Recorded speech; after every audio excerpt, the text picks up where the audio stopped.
3년 5개월간 검찰과 삼성의 싸움이 결국 검찰의 패배로 1심을 마무리하게 됐습니다.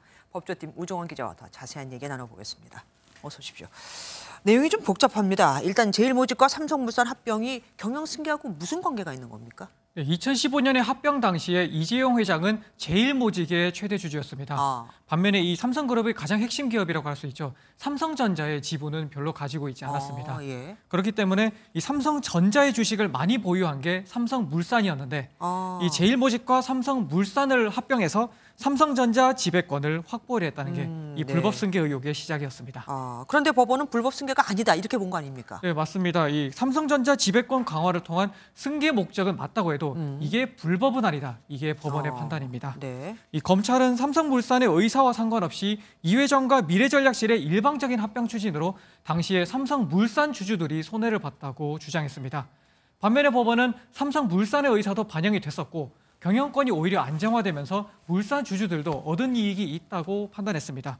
이 무엇보다도 이런 합병 과정에 이재용 회장이 직접 관여했다고 볼 수 있는 증거는 없다고 판단했습니다. 네. 그런데 이번 재판의 시발점이 삼성바이오로직스입니다. 이 회계 조작 의혹인데 이건 또 그러면은 이 사건하고 어떻게 연결이 되는 겁니까? 앞서 말씀드린 제일모직이 지분을 가지고 있는 회사로 의약품 회사인 삼성바이오로직스라는 곳이 있습니다. 네. 그 로직스가 지배하는 또 계열 회사 중에는 삼성바이오에피스라는 곳이 있는데요.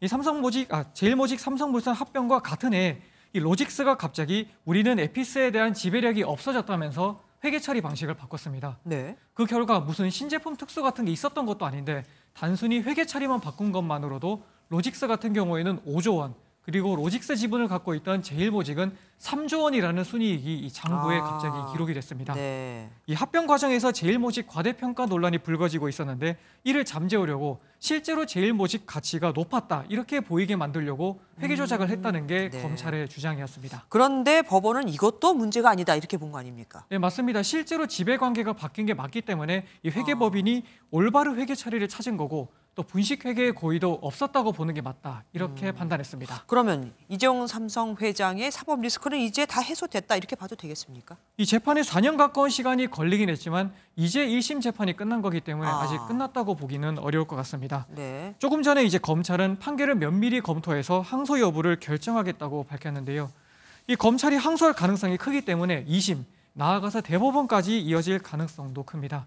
다만 1심에서 일부도 아닌 전부 무죄 판단을 받은 만큼 이재용 회장 측은 다소 유리한 위치에서 2심 재판을 받을 수 있게 됐습니다. 네. 특히 100번 가까이 출석한 1심 재판에서 이미 많은 쟁점을 다퉜기 때문에 2심 재판 출석 부담은 다소 적을 거라는 전망도 나오고 있습니다. 예, 우종원 기자 수고하셨습니다. 안녕하세요, 김주하입니다. 공정하고 신속한 MBN 뉴스. 유튜브를 통해서도 만나보실 수 있습니다. 특히 더 많은 뉴스와 라이브를 보고 싶으시다면 오른쪽을 눌러서 구독하시면 됩니다. 어렵지 않죠? 빠르고 정확한 뉴스로 계속 찾아뵙겠습니다. MBN 뉴스를 시청해 주신 여러분 고맙습니다.